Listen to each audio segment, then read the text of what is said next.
নমস্কার, good morning. আমি আজ যাত্রা করছি এক বহু প্রাচীন জায়গার উদ্দেশ্যে, যে জায়গা আজকের থেকে নয়, বহু যুগ ধরে ওখানে আছে সে প্রাচীন মন্দির, প্রাচীন ইতিহাস।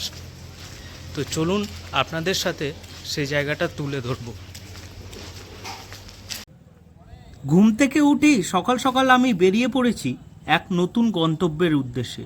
এর জন্য আমাকে প্রথমে স্টেশনে আসতে হলো এবং সকালের 8টার সময় ধনধান্য এক্সপ্রেসে চেপে আমি এই পথের উদ্দেশ্যে রওনা দিলাম। পথ চলতেই ট্রেনের জানলার ফাঁক দিয়ে আমার চোখ পড়ল গ্রাম বাংলার অপরূপ প্রাকৃতিক সৌন্দর্য, সবুজে ভরা ধানক্ষেত ইত্যাদির দিকে।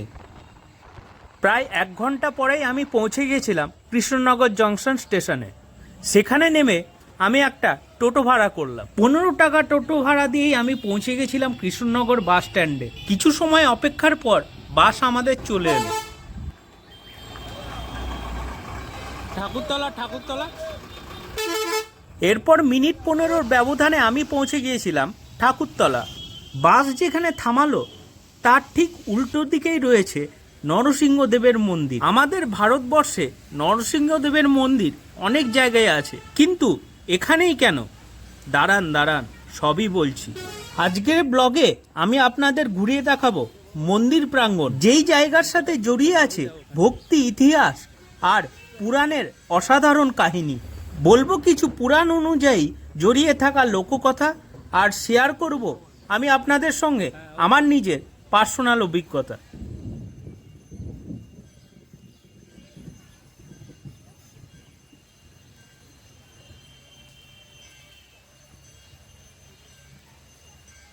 আমরা এখন পৌঁছে গেছি সেই স্থানে, যেই স্থানে আমাদের গন্তব্য ছিল। প্রথমে নামলাম কৃষ্ণনগর স্টেশনে। কৃষ্ণনগর থেকে তারপর বাস ধরে চলে এলাম ঠাকুরতলা। এইখানটায় আছে নরসিংহদেবের মন্দির। এই মন্দির সম্পর্কে যা যাবতীয় তথ্য আছে আমি আপনাদের সঙ্গে দেব, আপনারা আমার সঙ্গে থাকুন। কিন্তু তা করতে করতে চলে এসছে বৃষ্টি। ভারতবর্ষের অন্ধ্রপ্রদেশের কুর্নুল জেলা, যেখানে রয়েছে অহোবিলম নামক এক তীর্থস্থান, যেখানে প্রকট হয়েছিলেন ভগবান নরসিংহদেব হিরণ্যকশিপুকে বধ করার জন্য।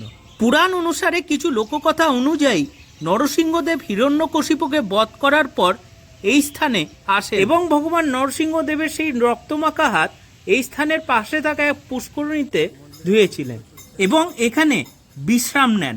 সেই অনুযায়ী এখানে এই মন্দির।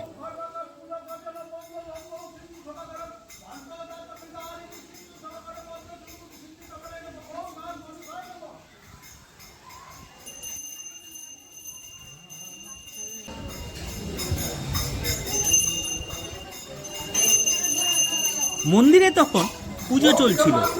কৃষ্ণনগরের রাজবংশের রাজা ক্ষিতীশচন্দ্র রায় মন্দিরটি পরে পুনর্নির্মাণ করেন। ফলে এই মন্দির শুধু পুরাণ নয়, বলাই বাহুল্য স্থানীয় ইতিহাসেরও অংশ।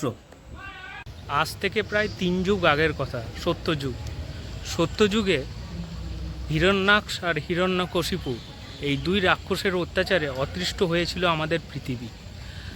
আর তারপরে ভগবান বিষ্ণুর 2 অবতার এসে আমাদের পৃথিবীকে সংকটের হাত থেকে রক্ষা করল। হিরণ্যাক্ষকে বধ করেছিল ভগবান বিষ্ণুর বরাহ অবতার, এবং হিরণ্যকশিপুকে বধ করার জন্য ভগবান বিষ্ণু নিয়েছিলেন নরসিংহদেবের অবতার। আমার পিছনে যেই মন্দিরটা আপনারা দেখতে পাচ্ছেন, সেই মন্দিরটা হচ্ছে নরসিংহদেবের মন্দির। এই নরসিংহদেবের মন্দির এখানে রয়েছে, এর কারণ হলো ভগবান নরসিংহদেব হিরণ্যকশিপুকে বধ করার পর যখন তার রক্তমাখা হাত এসে এর পিছনে একটা ঝিল আছে, সেখানে গিয়ে তারা রক্তমাখা হাত ধুয়েছিলেন, এবং এই মন্দিরে ওই স্থানটা করে যেখানে গাছ রয়েছে সেইখানটায় নরসিংহদেব এসে বিশ্রাম নেন হিরণ্যকশিপুকে বধ করার পর। তো চলুন এর সমস্ত জায়গা, সমস্ত কিছু ঘুরে দেখাবো আপনাদের, এবং নিজের নতুন কিছু অনুভব করব। নৃসিংহদেব হলেন ভগবান বিষ্ণুর 4র্থ অবতার, যিনি হিরণ্যকশিপুকে বধ করতে তিনি মানুষের দেহ আর সিংহের মুখ নিয়ে প্রকাশ পান। তখনকার দিনে এই জায়গার পাশ দিয়ে বয়ে যেত মন্দাকিনী নদী, এখন আছে পুকুর। তাই এই স্থানীয় ভক্তদের কাছে এই স্থান হলো খুবই পবিত্র। এই মন্দিরে নিয়মিত পূজা হয়, তবে সবথেকে বড় পূজা হয় যখন নৃসিংহ চতুর্দশী। এই মন্দিরে ভগবানকে কেবল পরমান্ন প্রসাদ ভোগ দেওয়া হয়। আপনারা কেউ ভোগ দিতে চাইলে বেলা 11টার মধ্যে মন্দিরে দুধ, চিনি, চাল, কাঠ যে কোনো কিছু আপনারা দিতে পারেন। ভোগের জন্য রয়েছে আলাদা রন্ধনশালা। পরমান্ন ছাড়া ঠাকুরকে অন্য কোনো ভোগ এখানে দেওয়া হয় না।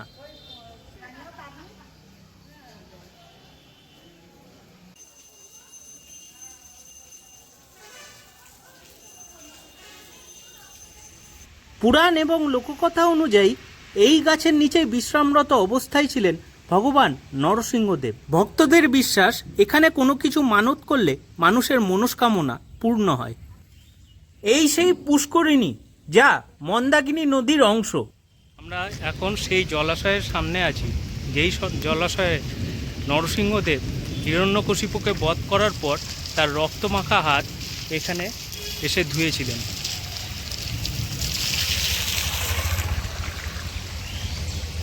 কত যুগ আগে। আজকে বৃষ্টি পড়ছে এখানে চারি জায়গায়। পরিবেশটাও খুব সুন্দর, গ্রাম্য পরিবেশের মধ্যে আছে এই মন্দির। অবশ্যই আপনারা একবার হলেও এখানে এসে নরসিংহদেবের মূর্তি দর্শন করবেন। সত্য, ত্রেতা, দাপর, কলি।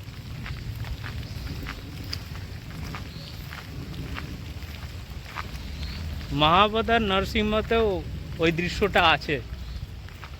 আরে দৃশ্যটা একটু আগে দেখিয়ে দিয়েছে। হ্যাঁ, মানে ওকে মারার আগে। হ্যাঁ, কিন্তু আসলে মারার পরে এসেছিল। হিরণ্যকশিপুর কল্পনাতে ছিল। হ্যাঁ,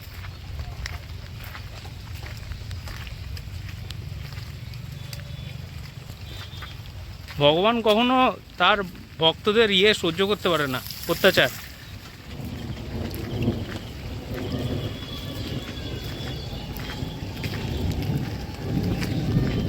এই ছিলে কোনো এক স্থানে নরসিংহদেব হাত ধুয়েছিলেন, তার রক্তমাখা হাত ধুয়েছিলেন।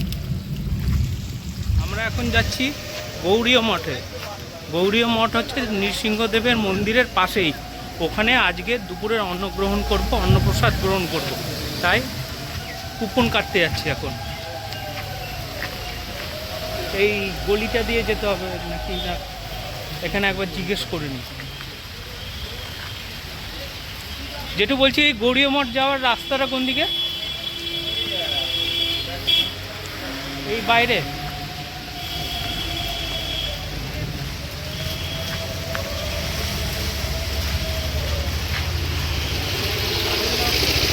বৃষ্টিতে অতটা সমস্যা হয় না যতটা প্যাচপ্যাচে গরমে হয়।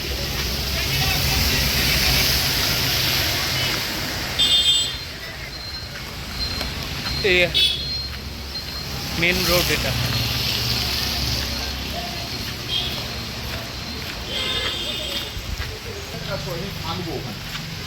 হ্যাঁ, এই চৈতন্য শাশ্বত মঠ। আমরা যাচ্ছি এখন। এখানে গোশালাও আছে, তো যাই দেখি অন্নপ্রসাদের জন্য কুপনের কি ব্যবস্থা কি না ব্যবস্থা, দেখা যাক।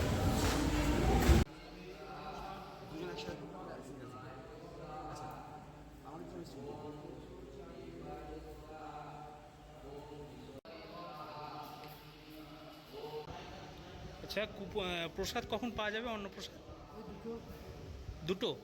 আচ্ছা, আমরা নিয়ে নিয়েছি মহাপ্রসাদের কুপন। আমাদেরকে 1টার দিক করে 1টা থেকে 1:30টার মধ্যে এখানে আবার আসতে হবে, এসে আমরা প্রসাদ গ্রহণ করব।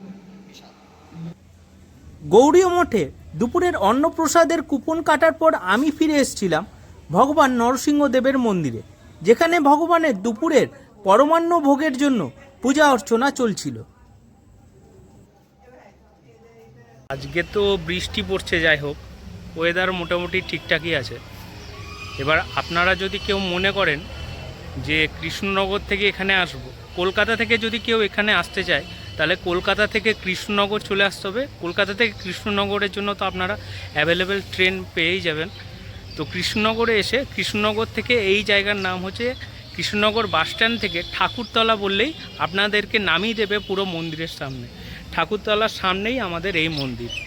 এবার কেউ যদি এসে এখানে থাকতে চায় তো এখানে থাকার জন্য এখানে নৃসিংহপুর যাত্রী নিবাস, এখানে দৈনিক ঘর ভাড়া পাওয়া যায়। ওই যে ওখানটায় ওই বিল্ডিংয়ে ওইখানে কেউ যদি থাকতে চায়, কেউ এসে থেকে যদি এই সমস্ত জায়গা ঘুরতে চায়, নবদ্বীপ, মায়াপুর, আমাদের এই মন্দির দেখে সমস্ত কিছু যদি এক্সপ্লোর করতে চায় সেটাও আপনারা করতে পারবেন। তার জন্য এখানে থাকার সুব্যবস্থাও রয়েছে। এবং এইখানটার এর পাশে রয়েছে শ্রী চৈতন্য মহাপ্রভুর গৌড়ীয় মঠ। সেই গৌড়ীয় মঠেও থাকার সুব্যবস্থা রয়েছে এবং ভোগ প্রসাদের অন্নপ্রসাদের পাওয়ার জন্য এখানে কুপন কাটতে হবে। আমরা আজকে এখানে অন্নপ্রসাদ গ্রহণ করব বলে কুপন কেটেছি। এখানেও প্রসাদ পাওয়া যায়।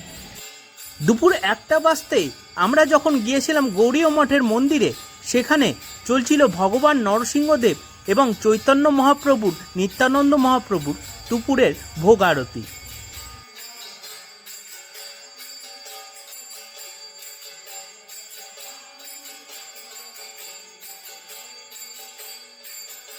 এরপর আমরা পেয়ে গেলাম অমৃত সুলভ দুপুরের অন্নপ্রসাদ।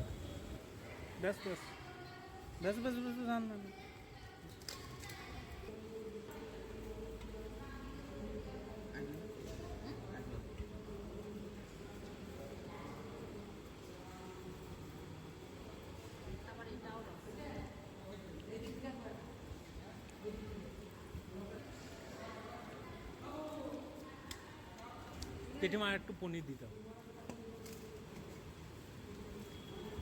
বাস বাস বাস বাস বাস।